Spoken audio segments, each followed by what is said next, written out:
Que Dios les bendiga ricamente. Gloria al Señor. ¿Se me oye bien al fondo? ¿Se oye bien?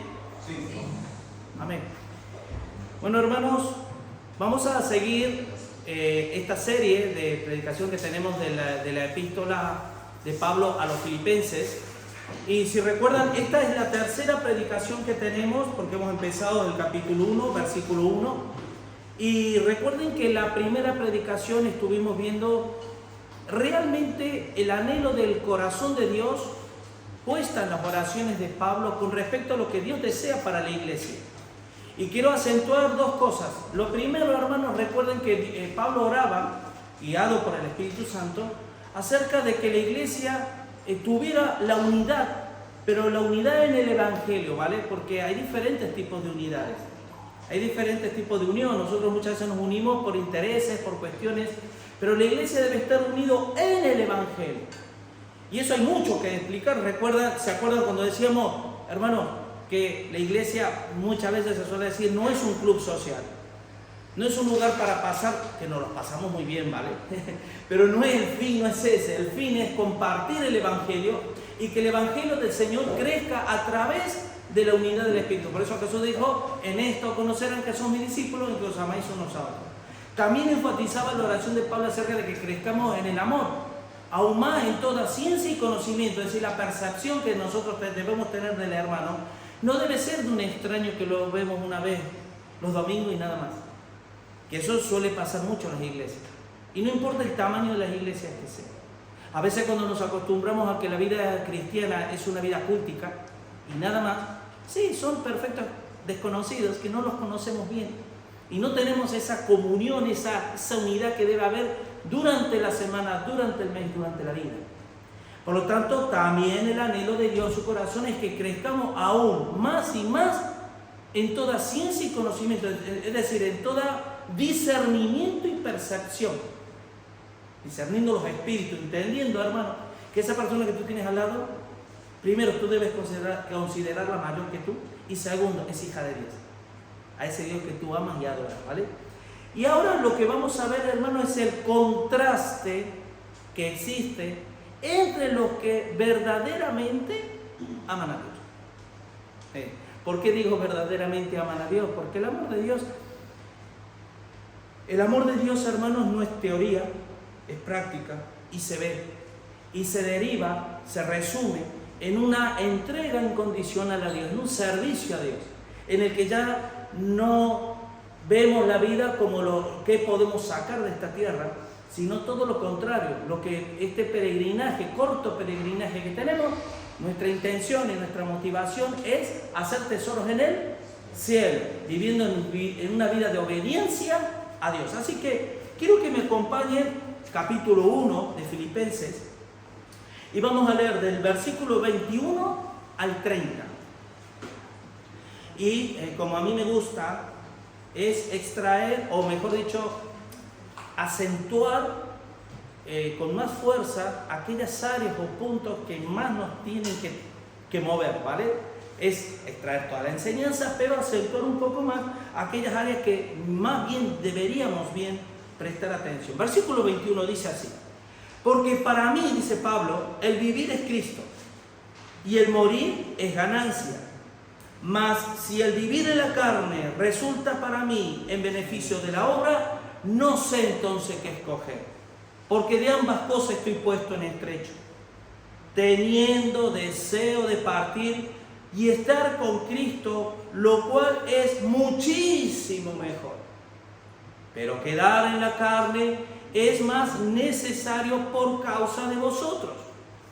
Y confiado en esto, sé que quedaré, que aún permaneceré con todos vosotros para vuestro provecho y gozo de la fe, para que abunde vuestra gloria de mí en Cristo Jesús por mi presencia otra vez entre vosotros. Solamente que os comportéis como es digno del Evangelio de Cristo, para que, o sea que vaya a veros o que esté ausente, oiga de vosotros que estáis firmes en un mismo espíritu, combatiendo unánimes por la fe del Evangelio, y en nada intimidados por los que se oponen, que para ellos ciertamente es indicio de perdición, mas para vosotros de salvación, y esto de Dios.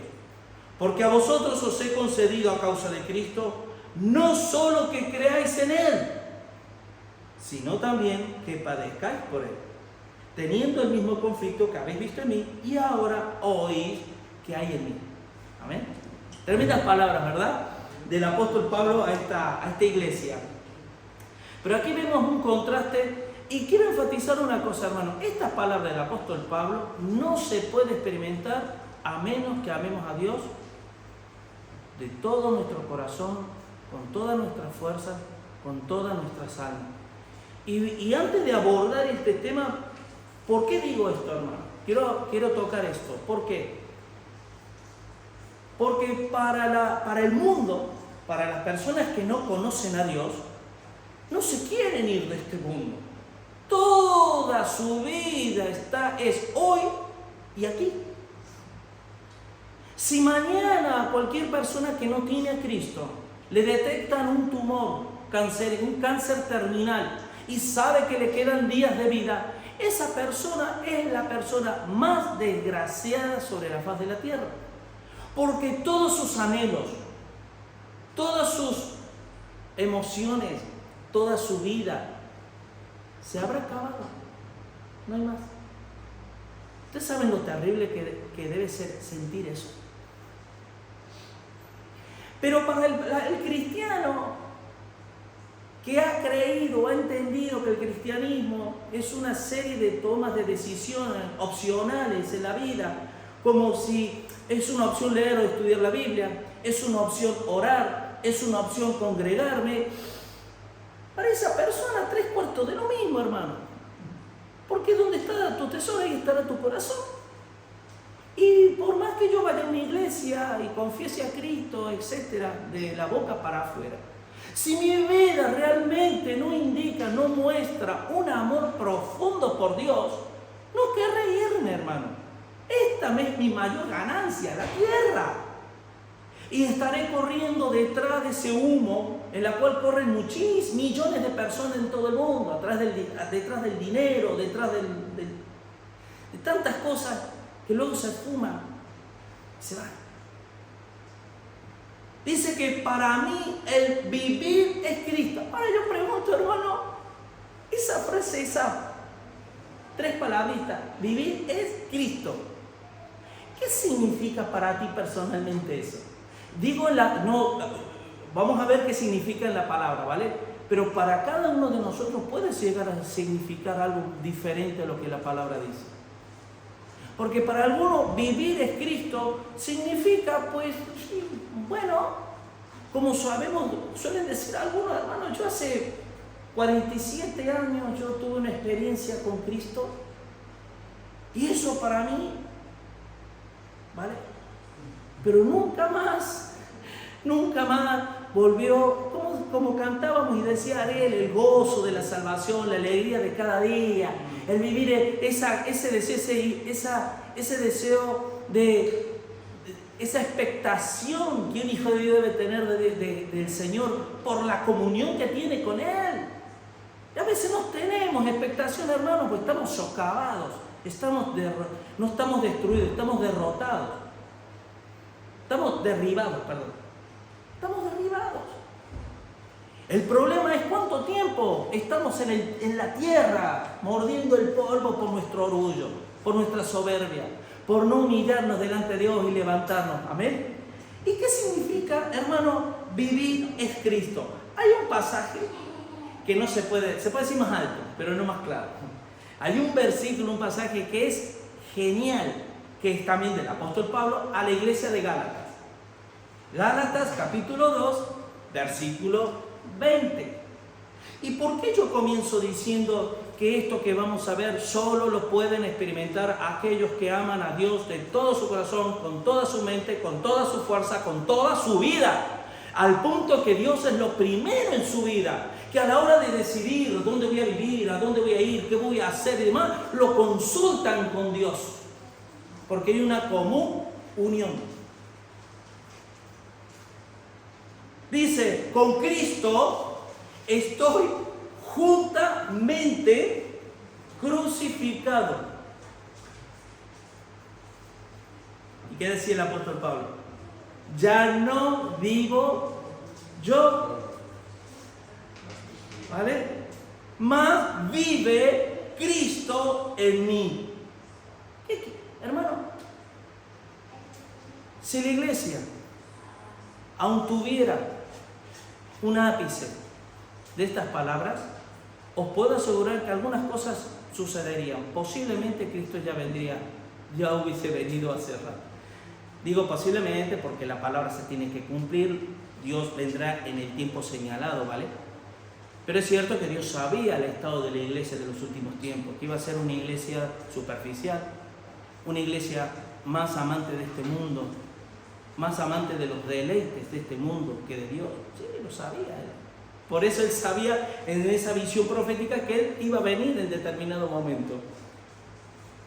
Pero sigue diciendo el pasaje de Gálatas 2:20, dice, y lo que ahora vivo en la carne, es decir, en este tabernáculo, lo vivo en la fe del Hijo de Dios, el cual me amó y se entregó a sí mismo por mí.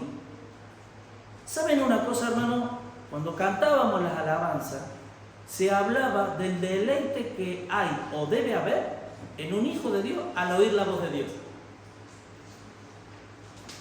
Y quieren que les diga una cosa, miren, a mí personalmente cuando amo tanto al Señor, hermano, y decía Ariel, ¿y qué pasa si la palabra te está corrigiendo y te está derribando tus argumentos y demás? Me encanta. ¿Saben por qué, hermano? Y presta atención en esto. Me encanta que Dios derribe mis argumentos, si son, mis argumentos. ¿Saben por qué? Porque tengo un deseo tanto de crecer, tengo un deseo tanto de parecerme cada vez más a Cristo, que cada vez que sucede eso es señal de que estoy creciendo, de que viene el tiempo en el que Dios te está corrigiendo, te está instruyendo, te está exhortando para que tú crezcas. Y pensando en esto, es que el reino de Dios, hermanos, es el único reino que se conoce que todas las cosas que se hacen por medio del amor, no hay otro motivo. La única motivación, el único vínculo, lo único que es la fuerza, el poder, la herramienta que existe para todo lo que tenga que ver con el reino de Dios, tiene que ver con el amor. O sea que todo se deriva en cuanto amamos a Dios. Ni más, ni menos. Pablo, evidentemente, para llegar a decir esas palabras, estas palabras de Gálatas no eran un anhelo de Pablo, era algo que Pablo estaba viviendo. Que ya no vive él, mas Cristo vive en él. Y ahora todo lo que yo vivía en la carne bajo la ley, ahora lo vivo en la fe en el Hijo de Dios. Y recuerden que el justo por su fe vivirá. Pero aquí dice que en el versículo el 21 y 22, dice, vivir es Cristo, pero dice, el morir es ganancia. Y uno, leyendo esto, uno podría decir, o sea que si yo realmente quiero ganar, me tengo que morir, es decir, ir con Él al cielo. Si no, no gano. Pues no, esto lo vamos a ver un poquito en los otros versículos que vamos a ir adelante, pero miren la palabra que emplea en el original para ganancia es la palabra kerdos, que significa beneficio. Beneficio. Porque más adelante dice, en ambas cosas estoy puesto, ¿vale? ¿Qué significa? Pablo estaba entre la espada y la pared. La espada era la gloria de Dios en el cielo y la pared era quedarse en la tierra. Y de ambos beneficios estoy puesto en estrecho. Dice el original, en ambos beneficios. Y aquí hay algo que a mí me lleva a preguntar, hermano, ¿es un beneficio para ti servir a Dios? ¿O es una carga pesada? Pregunto. Hermanos, ¿sabían que el servir a Dios tiene un efecto liberador? Entre otras cosas. ¿Sabías que el hecho de ya dejar de estar mirando el ombligo, levantar la mirada y mirar cómo está la tierra, que es lo que Pablo estaba hablando? Porque Pablo hace un contraste entre su vida, el irse o el quedarse en beneficio a la obra, en beneficio a la iglesia, en beneficio a los hermanos. Por lo tanto, cuando tu vista y la mía debe estar puesta en las cosas, debe estar puesta en la iglesia. No en nada más que no sea la iglesia, hermano. La iglesia es el lugar más hermoso que existe sobre la tierra. Vienen unos hermanos nuevos y yo los veo que 2 segundos hemos tenido de contacto y parece que los conociera de toda la vida. Hay un mismo espíritu, siento, hay porque es así, eso lo produce Dios. Y eso no lo vas a encontrar en ninguna parte del mundo. Por lo tanto, sigue diciendo Pablo en el versículo 22, mas si el vivir en la carne resulta para mí en beneficio de la obra, ¿ve? Hablan de un beneficio, el beneficio de la obra. No sé entonces qué escoger. No sabía Pablo qué escoger. No sabía. Mire lo que dice 2 de Timoteo capítulo 4, versículo del 7 al 8. Este versículo que vamos a leer tiene una comparación con esto que estamos leyendo. Porque en estos versículos que estamos desarrollando, aquí Pablo decía, hermano, yo todavía no sé cuándo voy a partir, ¿vale? Se cree que desde esta carta a la carta de Timoteo pasaron entre 3 y 5 años. Por lo tanto, Pablo, de esta carta que está escribiendo, vamos a suponer, en 5 años Pablo muere. ¿Cómo lo sabemos? Mira, 2 de Timoteo 4 dice, he peleado la buena batalla. Hermanos, quiero detenerme un segundito ahí. Y esto lo digo para que ustedes retengan estas cosas, porque estas cosas son detonantes. Estas cosas son detonantes. ¿Saben qué es lo que a mí me lleva a quedarme aquí en la tierra? Yo hablo por mí. Y esto muchas veces, alguna vez lo he comentado a Sonia, pobre, se lo he dicho muchas veces. ¿Saben el deseo que tengo de irme con el Señor? Si a mí el Señor me dice, mañana te partes conmigo. Preparo las maletas ya preparaditas de irme con el Señor. Voy a ir a la gloria con mi amado, con aquel que conozco de hace años y ahora lo voy a conocer en su plenitud. ¿Sabes la alegría que es eso? Pero, ¿saben una cosa, hermano? Hay una cuestión en mi interior que me lleva a ser un celo de Dios, que me lleva, hermano, a pelear una batalla que yo sé que es por mis hermanos, por la iglesia, por la gente, por mi vida, por mi mujer, por mi familia, Y les voy a poner un ejemplo. Ahora yo sé que este ejemplo tenemos que hacer un ejercicio mental, ¿vale? Porque en los tiempos que corren, esto que voy a decir ya casi que ha desaparecido. Y es el amor a la patria. Yo sé que eso ya es antagónico, es algo que quedó en la prehistoria, ¿vale? Pero el amor a la patria, ¿a qué se está refiriendo? ¿O a qué entiendo yo que se refiere a alguien que ama la patria? Es el amor a tu familia, el amor a tu iglesia, el amor a tu gente, el amor a tu cultura, el amor a tus costumbres, el amor a tus ideas, el amor a la gente que te rodea. ¿Vale? Escuchen esto. Y ahora te dicen, tienes que ir a la guerra. Y vamos a suponer, en un país, en un reino, que no hay la injusticia que estamos viendo ahora en todos los países del mundo. Y te dice ese reino, tienes que ir a pelear por tu patria. O sea, por tu familia, por tu gente, por tus hijos, por tus hermanos, por todos ellos vas a tener que ir a la guerra. A pelear contra un invasor que si está dispuesto a cortar cabeza a toda tu gente. Y uno dice, ¿qué? No, dame un arma. ¿Qué voy? ¿A dónde hay que ir? Voy a luchar, voy a dar mi vida por mi gente. Porque vale más mi gente que mi propia vida. Eso es lo genuino, el amor a pelear la buena batalla de la fe. Por eso dice Pablo, en lo que acabamos de leer, he peleado la buena batalla. ¿Qué batalla, hermano? ¿Qué batalla podemos tener nosotros cuando el cristianismo lo resumimos en 2 horas a la semana? La batalla es, hermanos, cuando tú sabes que tienes que doblar la rodilla para hacer morir lo terrenal, porque lo terrenal es nuestro enemigo, y a sabienda de que tu gente, tu iglesia, está padeciendo, en algunos casos por ignorancia, en otros casos por pereza, en otros casos porque el enemigo le ganó terreno o por lo que sea. Dios personalmente te dice: quiero que pelees esa buena batalla por tu pueblo. Entonces ese deseo de partir con el Señor se contrapone con el decir: Señor, necesito quedarme todavía aquí y agarrarme por una expresión, guantazos con el diablo, porque no tenemos lucha contra sangre ni carne. Porque sé que si yo, hermano, con todas mis debilidades, defectos, etcétera, etcétera, no me pongo al frente, pocos lo van a hacer, porque la mies es mucha y los obreros pocos. Y recuerden que dice la palabra que nadie es soldado a su propia expensa. Yo no peleo luchas aisladas, individuales mías. Yo soy soldado en mis propias luchas. Hermanos, tenemos las mismas luchas y los mismos padecimientos se van ejecutando en todos los hermanos a través del mundo, porque es una misma guerra, un mismo enemigo, una misma lucha. Y a veces, hermanos, la comodidad, el lujo de percibir las cosas y tomar decisiones.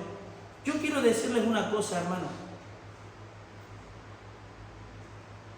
El que entiende a Dios, y presta atención en esto, el que entiende a Dios a su manera, vive a su manera. ¿Lo habéis entendido? Si el Dios que yo creo es el Dios de la palabra, ¿cómo se va a ver reflejada mi vida si yo soy un creer fiel a Él? En cuanto a lo que se requiere diligencia, no perezosos, sino que fervientes en espíritu, sirviendo al Señor siempre. Eso es lo que a mí me enseña el Evangelio. Sigue diciendo que he peleado la buena batalla, he acabado la carrera, he guardado la fe, la he cuidado. Por los demás, aquí vienen las ganancias.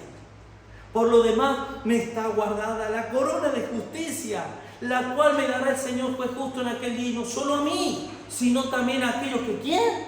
Que aman su venida. Hermano, honestamente, como botón de muestra, el anhelo y deseo ardiente del corazón de una persona que desea que Cristo venga pronto, no que venga pronto, es señal de que ama a Dios con toda su mente, con toda su fuerza, con todo su corazón. Hermano, estas palabras que estamos leyendo del apóstol Pablo suenan a chino para aquellos que han decidido amar a Dios a medias. O lo que es peor, amar más su egoísta manera de vivir que la gloria del Evangelio. Recuerden la explicación anterior, hablamos de la gloria del Evangelio.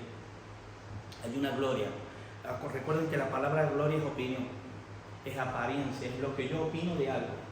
Ellos tienen una gloria, estos tienen una gloria, ustedes tienen una gloria, todos hay una gloria, hay una opinión. Y el Evangelio tiene una única opinión, gloria, la cual, hermanos, si no estamos dispuestos a pagar el precio, seremos, Dios tendrá que hacer lo que tenga que hacer, ¿vale? Así que ese es el deseo de Pablo. Hermano, en el Edén, el ser humano perdió, perdió la autoridad que el hombre tenía. Y presta atención en esto. La autoridad que Adán y Eva tenían en el Edén era una autoridad tal que tenían autoridad delegada sobre las enfermedades. No había enfermedades. ¿Por qué no había enfermedades? Porque Dios lo limitaba gracias a la obediencia, ¿vale? Tenían autoridad delegada sobre las enfermedades, sobre la hambruna, sobre la muerte. Tenía autoridad. El hombre estaba posicionado en un lugar de autoridad. Esa autoridad se quebró, se quebrantó después de la caída. ¿Y qué es lo que dice Pablo? Señores, mientras yo esté con vosotros, a ustedes les beneficio.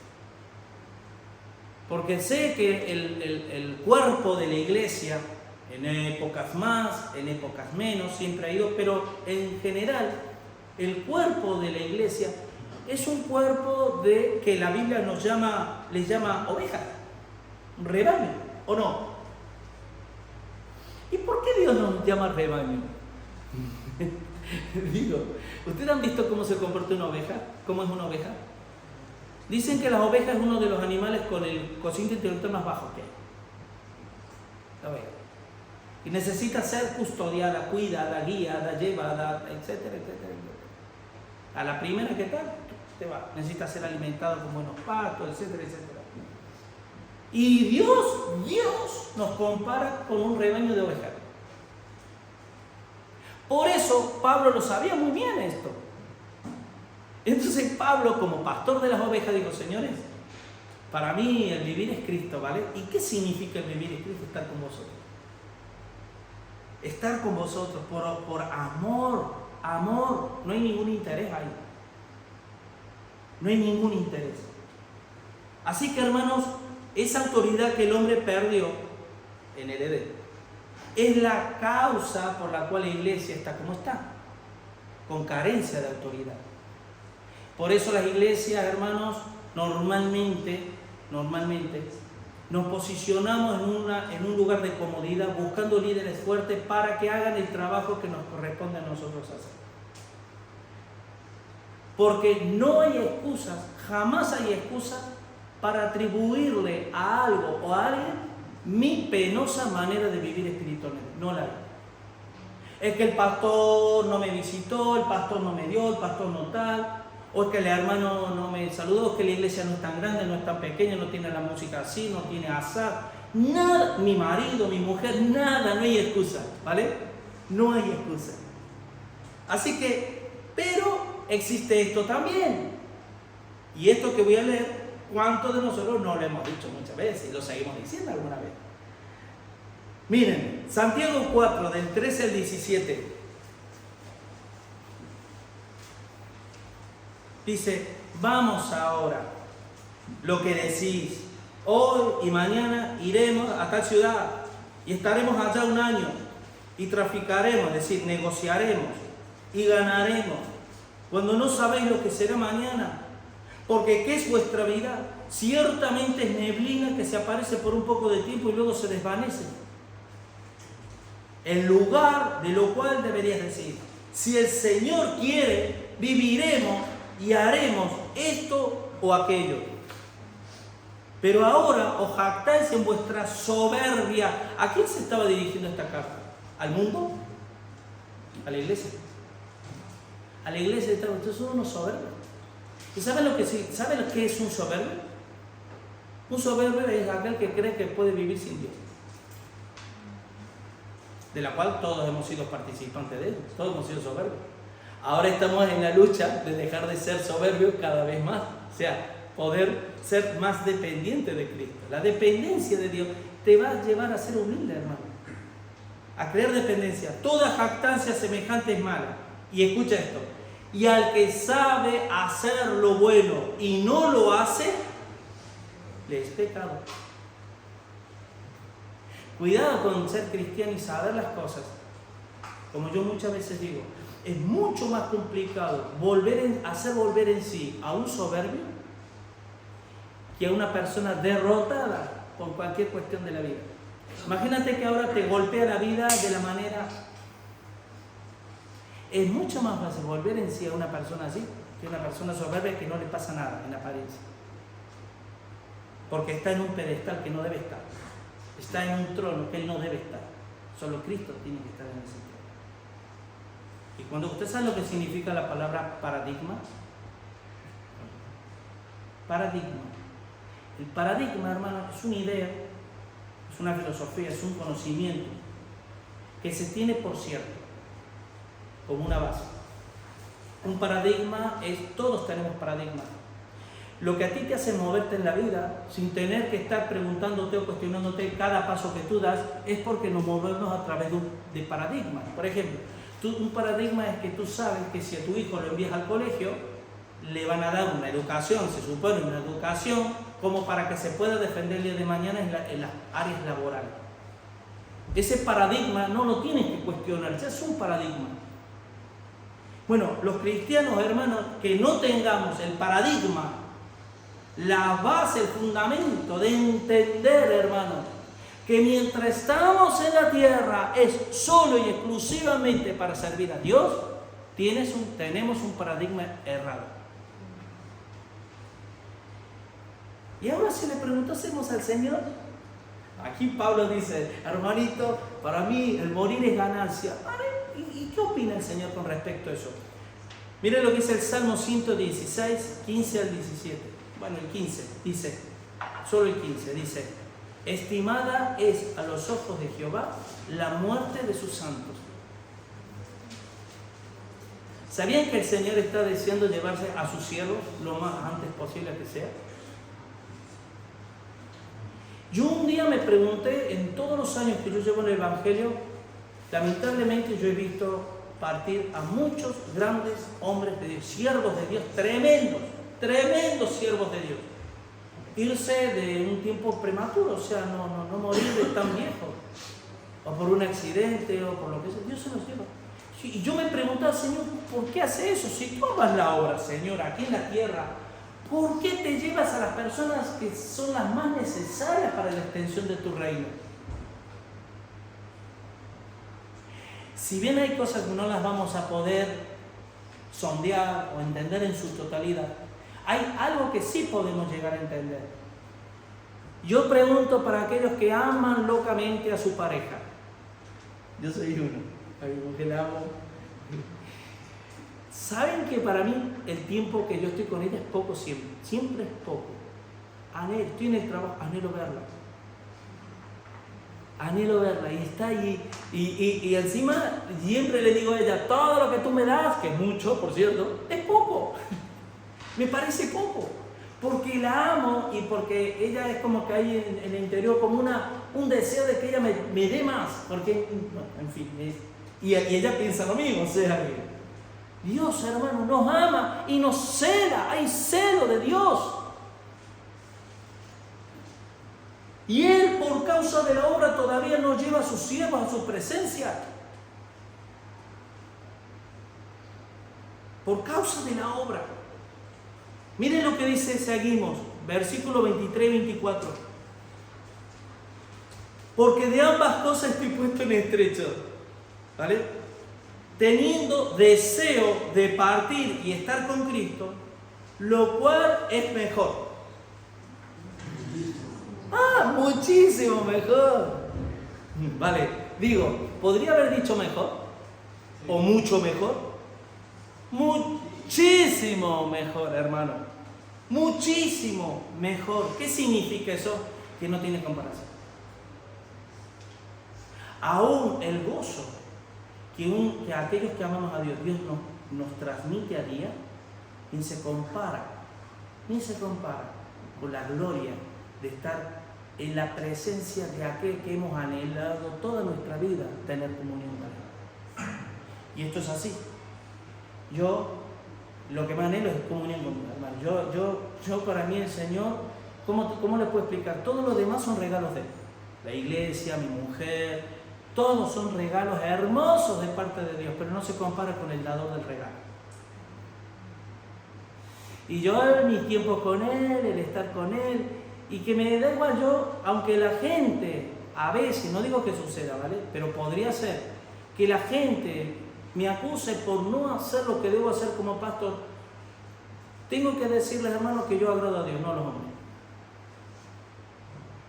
No intento agradar a los hombres también, porque amo a Dios. Pero si ves algo, hermano, pregúntale a Dios. No me lo preguntes a mí, porque ¿qué decía Pablo en Gálatas también? Si quisiera agradar a los hombres, no sería siervo de Jesucristo. Lo siento por los hermanos que no tienen el modelo de pastor que desearían tener en sus mentes. Lo siento, hermano, es lo que hay. ¿Vale? Pero yo amo a Dios con toda mi fuerza, con toda mi vida. Es lo único que anhelo en mi vida.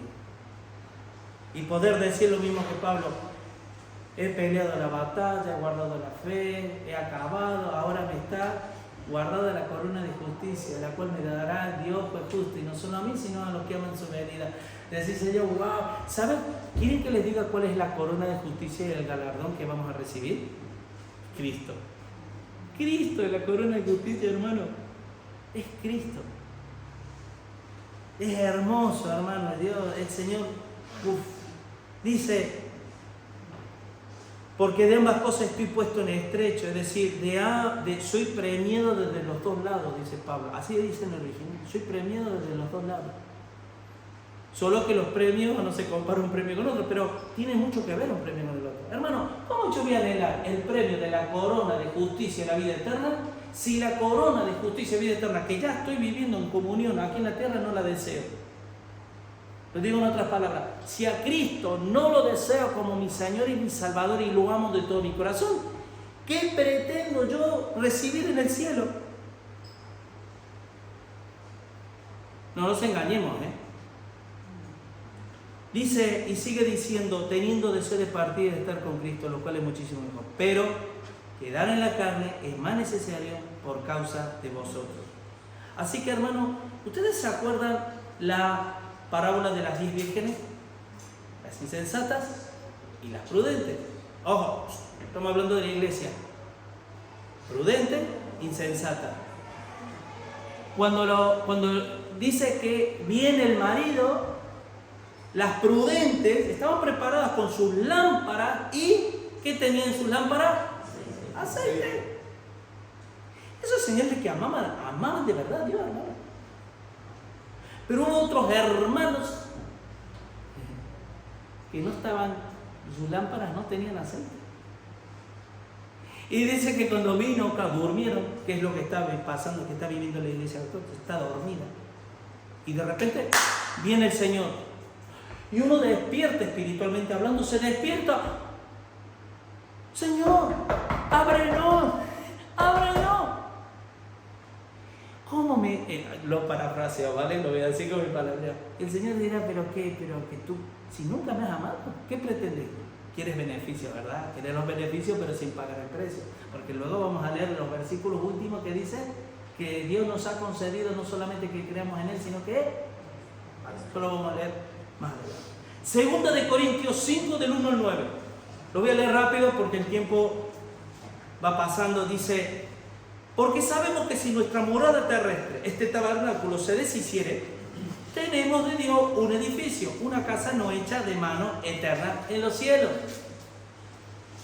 Y por esto también gemimos. Hermano, ¿sabes por qué me río? Porque es tan claro. Con una claridad tremenda. Hermano, ¿tú gimes para ser revestidos por Dios? ¿O gimen para que Dios te pueda económicamente dar la posibilidad de ir a las discotecas, comprarte la padra? Como dice alguien que me causa gracia, la casa, el perro, el gato, el coche, y esto, y ya está. Hermano, lo digo risa porque eso no es malo, ¿vale? La discoteca sí, el otro no. El tener una casa, el luchar por eso sí, pero pensemos dónde está nuestro corazón, porque ahí estará nuestro tesoro, ¿vale? Pero por esto también gemimos, deseando ser revestidos de aquella nuestra habitación celestial. Es un gemido, lo mismo habla en Romanos 8, 23, es un gemido. ¿Sabes lo que es gemir dentro? Es una agobio, es una angustia, hermano, es una angustia. Señor, líbrame de esto, tengo ganas de estar contigo ya. Dice el Señor, no, tienes que seguir en la tierra sirviéndome. Bueno, Señor, por amor, pues así seremos hallados vestidos y no desnudos. Porque así mismo los que estamos en este tabernáculo gemimos con angustia, porque no quisiéramos ser desnudados, sino revestidos para que lo mortal sea absorbido por la vida. Mas el que nos hizo para esto mismo es Dios, quien nos ha dado las arras del Espíritu. Esto, mira, lo estoy leyendo muy rápido, hermano. ¿Saben lo que son las arras del Espíritu, hermano? ¿Se acuerdan Efesios 1:14? Las arras hemos sido sellados como arras, que son las arras. El Espíritu es como un pago por previa adquisición de nuestras vidas. Y lo dice Pablo más adelante. Así que vivimos sabiendo que entre tanto que estamos en el cuerpo, estamos, ¿qué? Ausentes del Señor, claro. Porque Cristo nos compró, amén. ¿Nos compró en la cruz o no? Pero estamos ausentes de Dios. Porque mientras estemos en este tabernáculo, hermano, no nos enteramos por dónde nos da el viento.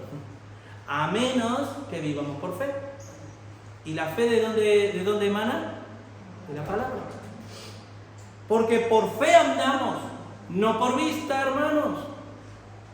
Pero confiamos y más quisiéramos estar ausentes del cuerpo. Ve, aquí Pablo vuelve a decir lo mismo. Prefiero irme con el Señor. Y presentes al Señor. Por tanto, procuramos también, o ausentes o presentes, serles agradables. En otras palabras, en el texto que estamos leyendo, pero que os comportéis como es digno del Evangelio. ¿Vale? Así que, hermanos, versículos 25 y 26. Dice, aquí Pablo, a diferencia de la carta de Timoteo, aquí Pablo, fíjense la relación que tiene el apóstol Pablo. ¿Saben que, a mi entender, el apóstol Pablo, en especial él, tenía un nivel de relación de parte de Dios como la que tuvo los antiguos en el Antiguo Testamento, que Moisés se prende una zarza ardiendo y oye una voz que le dice los puntos y comas. Se va al monte de Horeb y Dios le da las leyes con puntos y comas y señales. Pablo dice, ahora el Espíritu me dice que no vaya allí, pues no voy. Ahora me dice que me quede. Ahora me dice que me voy, que parto con él, como decía en 2 Timoteo. Ahora me dice que me voy a quedar con vosotros, o sea que, señores, tranquilo, que tengo toda seguridad que me voy a quedar con vosotros, porque así me lo dijo el Señor. ¿Les gustaría tener ese tipo de relación que te diga, Fernando, mañana te vienes conmigo, te dice el Señor? ¡Qué alegría! Gloria al Señor. Ese nivel de relación. Pero miren lo que dice, confiado de esto, sé que quedaré, que aún permaneceré con todos vosotros, para vuestro provecho y gozo de la fe, para que abunde vuestra gloria en Cristo Jesús, para mi presencia otra vez en vosotros. A mí, aunque está bien traducido, las palabras de la Reina Valera muchas veces tienen que llevarte a un diccionario al lado constantemente, porque hay unas palabrejas que te dicen que, ¿no? Entonces, cuando tú lees otra versión, te desata el nudo. Dices, esto quería decir. Entonces dice, para vuestro provecho y gozo en la fe, para que abunde vuestra gloria en mí, en Cristo Jesús, por mi presencia otra vez entre vosotros. En otras palabras, hermanos, lo que Pablo quería decir es que haya satisfacción en Cristo Jesús en vosotros mientras yo esté con vosotros. Eso es lo que quiere decir. Y yo pregunto, hermano, ante un ministerio genuino, un ministerio honroso, que es el que debe tener un pastor que ama a Dios, ¿se siente satisfecha la iglesia? ¿O puede que quepa la posibilidad de que haya hermanos que ponen los puntos sobre la I, que siempre están mirando el vaso vacío y no el vaso lleno, y mirando aquello? Porque estos hermanos tenían satisfacción con el ministerio de Pablo, ¿vale? Y eso es importante. En el mismo 2 Timoteo 4, el que acabamos de leer, un versículo anterior, leímos el 7 y el 8, ahora vamos a leer el 6. Miren lo que dice Pablo: porque yo ya estoy para ser sacrificado y el tiempo de mi partida está cercano. Es tremendo, porque Pablo dice, hermano, porque Dios conoce los tiempos de edificación de la iglesia. Si mañana, humanamente Dios no lo quiere, Ariel y yo decimos, Ariel, nos vamos a Estados Unidos, por ejemplo, venga, vamos, y el avión es, ¿no? Y me miran con unas caras. Adiós, Ariel, adiós, Julio. Vosotros, hermanos, con respecto a la comunión con Dios, ¿qué vais a hacer? ¿Vais a seguir algunos jugando a ser cristianos? ¿O vais a decir, Señor, necesito ponerme las pilas, como decimos, ¿no? Aquí, coloquialmente? Porque Dios sabe por qué hace las cosas. Normalmente, hermanos, normalmente, como principio espiritual, cuando el grano de trigo cae en tierra y muere, lleva fruto. O sea, cuando un siervo de Dios muere, es para llevar fruto. Dios lo hace. Una iglesia, he conocido, hermanos, congregaciones que hay duro de servir, muere el pastor, y de repente aparecen misioneros, obreros, se levantan y se ponen, empiezan a orar, a clamar al Señor, y Dios empieza a hacer la obra. Lo que quiso Dios hacer en años, no empieza a hacer ahora. Eso es un poco lo que pasaba. Versículos 27 y 28 dice, solamente que os comportéis como es digno del Evangelio de Cristo, Claro. Hermano, es mucho más difícil entender la palabra de Dios desde la teoría que desde la práctica. Si yo me arremango, por amor, me arremango, aún con lo que soy, hermano. Señor le dijo a Moisés, ¿qué tienes? Esto. Si tartamudo, ¿qué tienes? Esto. Lo que tienes, entrégamelo. Hermano, si yo me predispongo a vivir un evangelio teórico, sacando mis propias percepciones al punto de llegar a tener mi propio paradigma, jamás entenderé todo esto que venimos diciendo, todo lo que el apóstol Pablo está diciendo. Será ajeno a mí, será para otros. Así que, hermanos, recuerden que el que cree a Dios a su manera, vive a su manera. Y el sabio es, el necio es sabio en su propia opinión, que ni siquiera Dios puede superar esa sabiduría, porque es suya propia y se ha entronizado en ella y no hay nadie que lo mueva. Así que, miren lo que dice 2 Timoteo 4, de 3 al 4, es el mismo, porque existe un paralelismo entre estos pasajes, ¿vale? Y esto es tremendo, hermano. Y esto que voy a leer es tan potente que es lo que estamos viviendo actualmente en las iglesias. Dice, porque vendrá tiempo cuando no soportarán la sana doctrina, sino que teniendo comezón de oír, se amontonarán maestros conforme a sus propias concupiscencias, y apartarán de la verdad el oído y se volverán a la fábula. O sea, el ministerio de Pablo, como el ministerio de muchos siervos de Dios, ¿sabes para qué es, hermano? Para que no seamos intimidados para los que se oponen al evangelio. Para que tú tengas las ideas claras, hermano. Para que tú seas, espiritualmente hablando, muy dependiente de Dios, pero autosuficiente en todas aquellas cuestiones que tienen que ver con lo terrenal. Hay una codependencia en la iglesia, porque dependemos de la oración del hermano, el sostenimiento uno de otro, el orar unos por otros, el llevar las cargas unos por otros. Pero la dependencia espiritual para tu salvación tiene que estar puesta solo en Cristo. Y decir que está solo puesta en Cristo, ¿en qué se ve? En la comunión de todos los días. Si no leo la Biblia, bueno, perdón. No hay que leer la Biblia, hermano. ¿Saben que no hay que leerla? A mí que me diga alguien un versículo que Dios inste a leer la Biblia. No la hay. Si yo no escudriño la Biblia todos los días, si en comunión a Dios no tengo el deseo, el anhelo de orar, de clamar, de buscarle, en especial, ¿sabes para qué? Para hacer morir mi carnalidad. No, el hermano, no, mi carnalidad. Porque mientras menos carnal sea yo, ustedes se van a beneficiar más. Y mientras menos carnal sean ustedes, nos vamos a beneficiar todos. Entonces mi oración tiene que estar de Señor, quita lo carnal de mi vida, lo terrenal de mi vida, y ayúdame a vivir una vida consagrada a ti espiritualmente.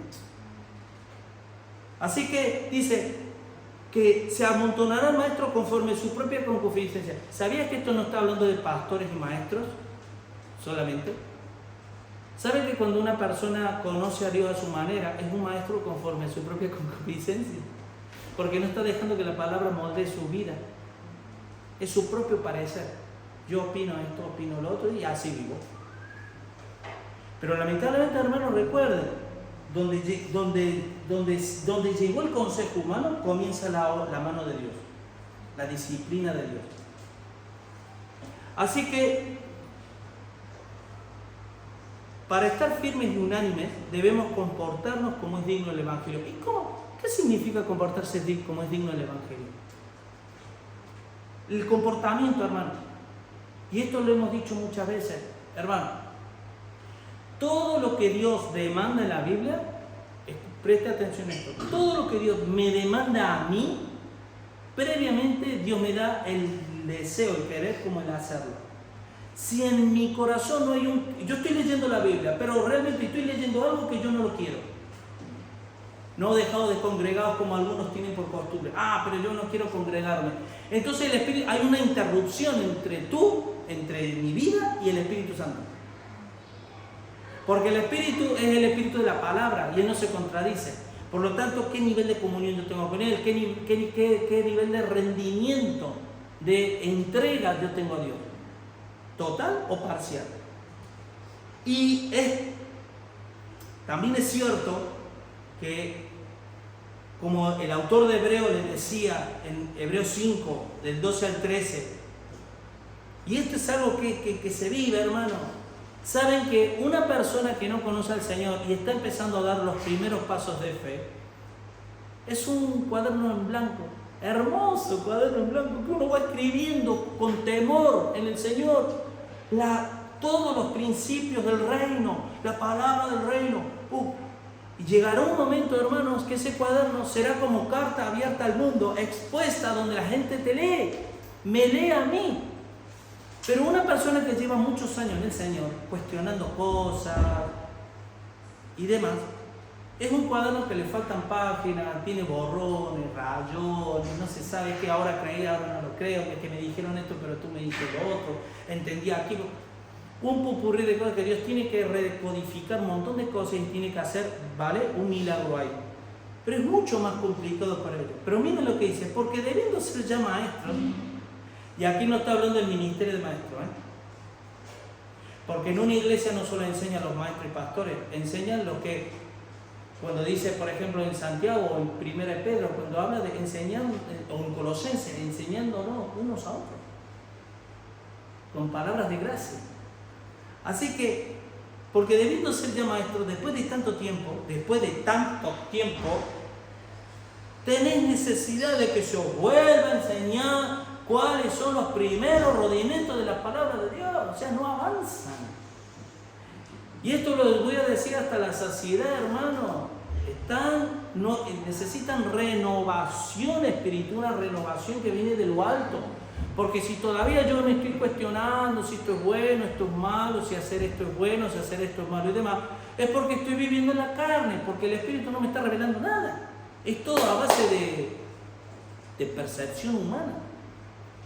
No hay un querer y un hacer en interior que me empuja a obedecer a Dios, sino más bien hay una doble alma. El hombre de doble ánimo es inconstante en todos sus caminos. Y habéis llegado a ser tales que tenéis necesidad de leche y no de alimento sólido. Y todo aquel que participa de la leche es inexperto en la palabra de Dios. Es inexperto. ¿Por qué? Creo que lo pone aquí, ¿no? ¿Por qué? Porque es niño. ¿Y qué dice Gálatas 4? Que el niño nada difiere del esclavo.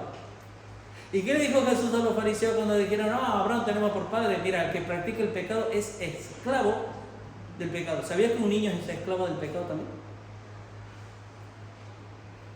Un adulto espiritual que se comporta como un niño es anómalo, que necesita ser tratado de manera urgente, hermano, porque no es normal. No es normal que una persona que lleve 20 años en el Evangelio todavía se esté cuestionando si hay que congregarse o no. O que se tome la licencia de decir, bueno, no voy. ¿Ustedes se creen que Ariel y yo venimos los martes fielmente, a no ser que estemos muy enfermos, que no se pueda o tengamos, por la responsabilidad de ser pastor? Claro que hay una responsabilidad. Lo hacemos por amor, porque queremos estar con los nuestros. Así de claro. Si yo lo hiciera por solo la responsabilidad, eso tiene fecha de caducidad, hasta donde mis fuerzas lleguen.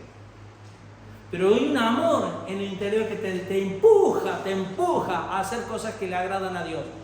Y cuando no hay ese empuje interior, hermano, preguntémonos qué es lo que nos está motivando en la vida para vivir. Así que, hermanos, versículo 29 dice, porque a vosotros os he concedido a causa de Cristo, no solo que creáis en Él, sino también que padezcáis por Él. Pero fíjense, siempre digo yo, hermanos, presten atención en las preposiciones cuando uno lee una oración. Porque no dice, porque a vosotros os he concedido en Cristo, no lo dice, a causa de Cristo. ¿A qué se está refiriendo? Hermano, ¿nos gustan los beneficios del Evangelio? La paz que Dios nos da, la esperanza que Dios nos da de saber que un día vamos a estar con Él, etcétera, etcétera. Amén. Pero también Dios nos concedió otras cosas, juntamente con eso. El que padezcamos por Él. No es solamente, hermanos, qué lindo el Evangelio, qué bonitas palabras y ya está. Yo ya veo. Es decir, por amor, porque conozco a mi Dios, me predispongo y me determino a remangarme, a morir a mí mismo, a tomar la cruz y a seguirle. Hermano, no hay peor cosa para un cristiano que no negarse a sí mismo. Porque va a encontrar en su vida patinazos que les va a llevar a situaciones amargas en su vida. Porque yo prefiero que me vituperen por amor al Evangelio, porque estoy predicando el Evangelio, y no porque sea un sinvergüenza. Porque digan, tú cristiano, tú pastor y demás, pero eres un sinvergüenza, mira cómo vives y demás. O sea que, hermano, lo que cada cristiano tenemos de Dios no es solo por Cristo, sino para Cristo. O sea, Él nos lo dio por medio de Él, por Él y para Él. Y aquí yo he querido escribir una frase que lo voy a leer. El sacrificio de Cristo no es un hecho lejano para ser mostrado y contemplado. Lo voy a volver a repetir. El sacrificio de Cristo no es un hecho lejano para ser mostrado y contemplado. También nos atrae hacia Él para ser participantes de sus aflicciones. Hay una atracción hacia Él. Versículo 30. Y aquí el versículo 30 es clave, hermano. Como cierre, claro, uno podría pensar muy tranquilamente, ¡oh, qué buenas palabras! Pero claro, era el apóstol Pablo. Yo soy yo, un pobre que estoy sobreviviendo espiritualmente, que no sé ni por dónde me va el viento, pero Pablo, el apóstol Pablo. Mira lo que decía el apóstol Pablo, teniendo el mismo conflicto, o sea, que ustedes tengan el mismo conflicto que en mí, y ahora oíd que hay en mí. La palabra conflicto es agón en griego, que de ahí viene la palabra agonía. Yo no sé si tú y yo no recuerdo vivir tiempos de agonía. Cristo en la cruz vivió agonía. El nivel de conciencia y de convicción que Jesús tenía en la cruz mientras moría, por la razón por la que moría, viendo él mismo el mundo espiritual, los ejércitos de demonios que se estaban alegrando y gozando con la muerte de Cristo, y viendo a la creación de Dios perderse y juzgar al que tendrían que rendirse y darle gracia por lo que estaba haciendo. Y solo lo estoy contando de manera muy humana. El nivel de agonía de Cristo en la cruz, hermano, terrible, tremenda. Pero Pablo también vivía esa agonía. Quiero que vayan conmigo a Colosenses. Son unas páginas 2, 1. ¿Vale? Del 1 al 4. Porque aquí Pablo también, esta iglesia, era la vida de Pablo, así, y bueno, la vida de todos los que aman a Dios, en mayor o menor medida. Dice, porque quiero que sepáis cuán gran lucha sostengo por vosotros, y por los que están en la Odisea, y por todos los que nunca han visto mi rostro, para que sean consolados sus corazones, unidos en amor, hasta alcanzar todas las riquezas de pleno entendimiento. Hermano, esa agonía, ¿sabe de qué viene? ¿Tú sabes la frustración que es para alguien que está viendo y no tener palabras de cómo expresarle a un hermano que tú estás viendo, que está yendo hacia un precipicio? ¿Y qué señal le hago? ¿Cómo lo hago? ¿Cómo le hablo? ¿Cómo le llego? Porque me ignora completamente y está viendo que está yendo hacia un precipicio. Te crea una cierta agonía por dentro, de frustración. Dice, a fin de conocer el misterio de Dios el Padre y de Cristo, en quien están escondidas todos los tesoros de la sabiduría y del conocimiento. Y mire lo que dice el 4. Y esto lo digo para que nadie se engañe con palabras persuasivas. Claro, porque aquí viene la cuestión, hermano. Porque te guste o no, nos guste o no, siempre oímos a alguien. ¿Sabías que siempre oímos voces? O voces que derivan de la palabra de Dios, o voces extrañas. Así que, hermano, Voy a leer rápido este texto, luego les voy a decir el pasaje donde está para que lo busquen, para que presten atención.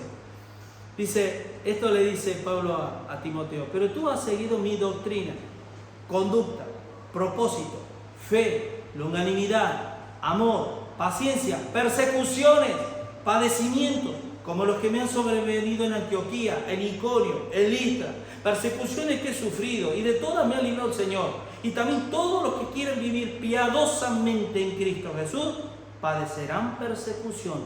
Mas los malos hombres y los engañadores irán de mal en peor, engañando y siendo engañados.